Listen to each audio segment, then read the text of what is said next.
I'm Julia. I'm a pediatric occupational therapist, and today we're talking about putting together messy bins. Messy bins are great for kiddos who need to work on touching different textures. Some kids just love to be messy. Some need to work on body awareness or strength and coordination. The pink bowl? Okay. So today, where we start is with a bin.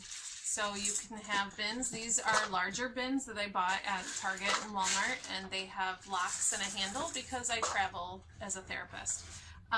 In your own home, you may not need to be that durable. These are from the dollar store, and they're just a little flimsier. So just be aware of that the top very easily comes off. But this is about the size of a shoebox. These are a little bit larger. And depending on your bin will be how much rice, beans, whatever that you need. So for me, to fill my bins, I get anywhere from 4 to 10 pounds. But I bought everything here that I'm going to show you today from the dollar store outside of these two bins. So to create a messy bin, you have to decide what you want in it. So over here we have black beans, we have rice, we have pom-poms. You can do feathers. You can make all sorts of things, rice, corn, oatmeal. You know, there's a whole list of them online, really, but those are my go-tos. Split pea, these are my go-tos. Rice and beans are typically my go-to for kiddos. It's a nice introductory one. But it depends on if you want it soft or hard and what you're trying to accomplish with your kid. Or what they like. If they really like soft textures, maybe start with a pom-pom bin.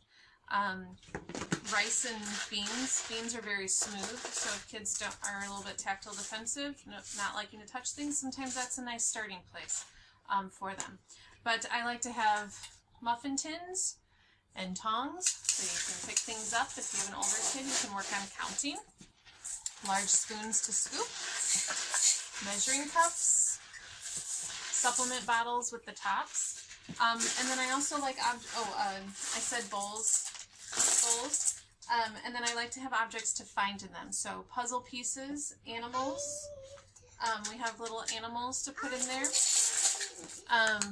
we have cars, you can do shells, I have stones to put in. You can do Legos, the big Duplos, and the Mega Blocks are nice because you can scoop with them and dump with those also. So these are the things that I usually pick out. I'll walk around the dollar store sometimes and just see little objects that I want to throw in there. You can do seasonal.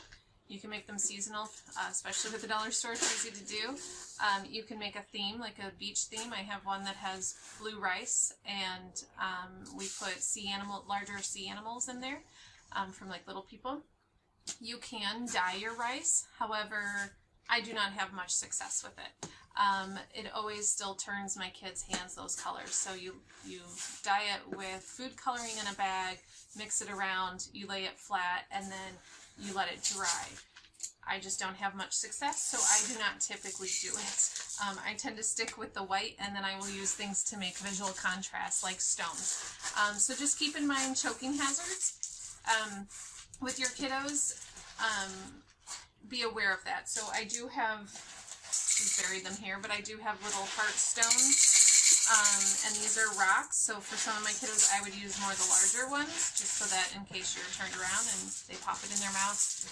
So be aware of your child's needs and their abilities.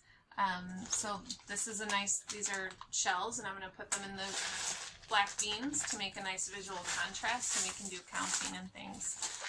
You can hide objects in there and explore and find them. So a bit about cleanup or setup. I always prefer to put a sheet or a blanket underneath for any kid. My pom-poms I don't always, because those are easy cleanup, but especially with rice and beans, I would like easy cleanup. So you fold it like a taco and dump it back in. If you are on a carpet, that's fine. It typically does not move much when you're playing and your kid is moving around.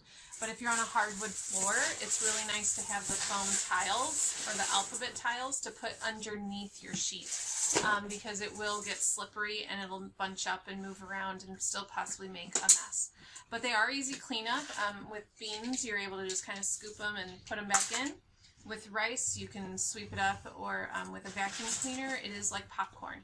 So you have to be aware of that. Just go very slowly over it. So I do try to keep as much as I can in a blanket. So I think that's it for our messy bins for today. Hopefully you can join us next week with our Facebook Live, that we're going to be exploring how to play with a messy bin, of how introducing it to your child, and how to encourage them to get active within it. Thanks for joining us. Bye-bye.